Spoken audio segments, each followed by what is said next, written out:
जब श्रीहरि विष्णु ने माता लक्ष्मी से वो प्रश्न पूछे जो कोई और पूछ ही नहीं सकता था। वैकुंठ की शांत और दिव्य वेला में जब समय भी विश्राम कर रहा था, भगवान विष्णु कमलासन पर विराजमान थे। उनके मुख पर हल्की सी मुस्कान थी, पर नेत्रों में गहराई थी। उन्होंने प्रेम पूर्ण स्वर में माता लक्ष्मी की ओर देखा और पूछा, प्रिय, तुम जगत की समृद्धि हो, सभी तुम्हें पाने की इच्छा रखते हैं, पर क्या तुम स्वयं जानती हो कि लोग तुम्हें समझते कितना है? माता लक्ष्मी शांत स्वर में बोली, प्रभु, अधिकतर लोग मुझे केवल धन समझते हैं। वे मेरी पूजा करते हैं, पर मुझे केवल भौतिक वैभव तक सीमित कर देते हैं। श्रीहरि ने पुनः मुस्कुराते हुए पूछा, क्या तुम स्वयं को केवल धन तक सीमित मानती हो? लक्ष्मी जी ने सहजता से उत्तर दिया, नहीं प्रभु, मैं केवल धन नहीं हूँ।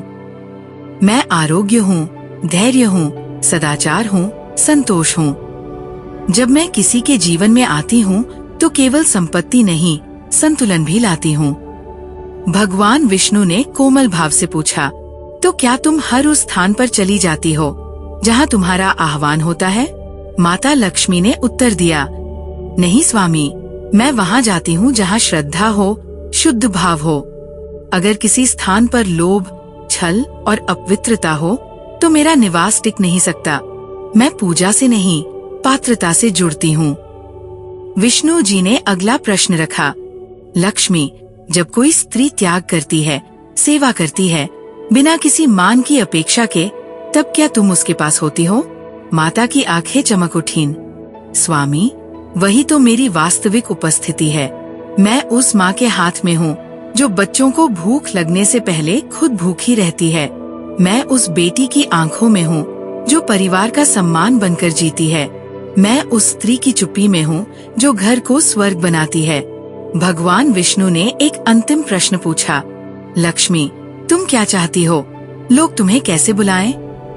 माता लक्ष्मी ने सिर झुकाकर कहा, प्रभु, मैं चाहती हूँ कि लोग मुझे केवल धन की देवी नहीं, धर्म की सहचरी समझें। जब वे धर्म से जुड़ेंगे, सेवा से जुड़ेंगे, नारी का सम्मान करेंगे, तब मैं स्थायी रूप से उनके जीवन में रहूंगी।